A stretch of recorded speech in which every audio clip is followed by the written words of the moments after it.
Ukraine के राष्ट्रपति Vladimir Zelensky की पत्नी ओलेना ज़ेलेंस्का ने रूस की सेना पर गंभीर आरोप लगाया। उन्होंने आरोप लगाया कि रूस के सैनिकों ने यौन शोषण को हथियार बना लिया है। ओलेना ज़ेलेंस्का ने यह बयान यौन हिंसा से निपटने के लिए लंदन में आयोजित एक अंतर्राष्ट्रीय सम्मेलन में दिया और आरोप लगाया कि रूस के सैनिक सिर्फ मिसाइलों की बौछार ही नहीं कर रहे बल्कि यूक्रेन की महिलाओं पर भी जुल्म ढा रहे हैं।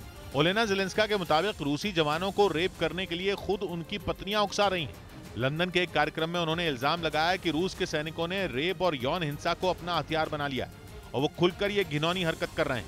यही नहीं, ओलेना ज़ेलेंस्का ने उस ऑडियो क्लिप का भी जिक्र किया जिसमें रूस के सैनिकों की पत्नियां उन्हें यूक्रेन की महिलाओं का बलात्कार करने को कह रही थी,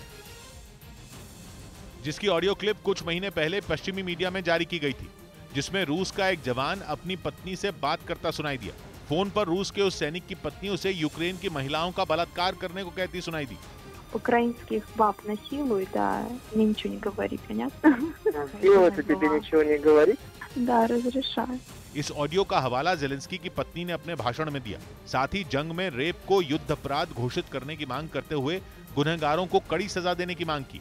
यूक्रेन की सीमा के पास रूस के ब्रियांस्क में एक तेल डिपो में अचानक आग लग गई। तेल डिपो से निकलती भयानक आग की लपटों ने वहां मौजूद लोगों के होश उड़ा दिए, क्योंकि आग की उठती विकराल लपटें बवंडर की तरह फैलने लगी, जिन्हें ब्रियांस्क में कई किलोमीटर दूर से भी देखा जा सकता था। इसी बीच तेल डिपो में रुक रुक कर धमाके भी होने लगे, जिससे आग ज्यादा भड़क गई और उस पर काबू पाना दमकल विभाग के लिए मुश्किल हो गया। तेल डिपो में लगी आग इतनी भयानक थी कि वो कई घंटों तक जलता रहा, जिससे निकलते काले धुएं ने पूरे इलाके को अपनी जद में ले लिया। इस घटना में अभी तक किसी की जान जाने की कोई खबर नहीं है। साथ ही तेल डिपो में आग किस वजह से लगी वो भी अभी पता नहीं चल पाया है।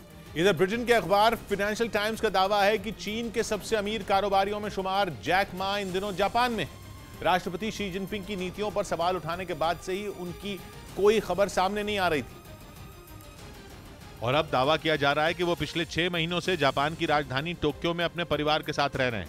कहा गया कि इस दौरान उन्होंने जापान से ही अमेरिका और इजराइल की यात्राएं भी की हैं। असल में जैक मा ने न सिर्फ चीनी राष्ट्रपति शी जिनपिंग की नीतियों पर सवाल उठाए थे, बल्कि उन्होंने कई सरकारी बैंकों की भी आलोचना की थी, जिसके बाद से ही वो और उनकी ई-कॉमर्स कंपनी अलीबाबा चीनी सरकार के रडार पर आ गई थी। बताया गया कि ऐसे में उनके लिए चीन में रहना बेहद मुश्किल हो गया था, इसीलिए उन्होंने अपने देश को छोड़ने में ही भलाई समझी। जैक मा चीन के सबसे अमीर आदमी भी रह चुके हैं।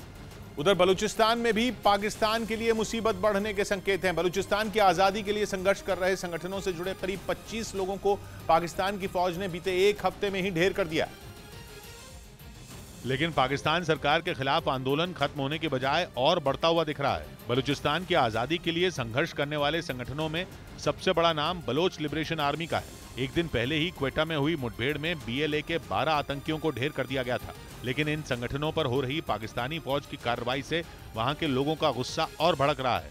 बलूचिस्तान के लोगों की शिकायत यह है कि भयंकर बाढ़ की चपेट में आने के बावजूद वहां के लोगों की कोई मदद नहीं की गई। न तो वहां के लोगों के पास रोजगार है, न गैस है, न बिजली और यहां तक कि पीने के पानी का भी कोई पक्का इंतजाम नहीं है। पाकिस्तान बनने के बाद से ही बलूचिस्तान से सौतेला बर्ताव होता रहा है, इसीलिए वहां के लोग पाकिस्तान से आजादी चाहते हैं। माना जा रहा है कि बलूचिस्तान में बढ़ रहा लोगों का गुस्सा जल्द ही किसी नतीजे तक पहुंच सकता है।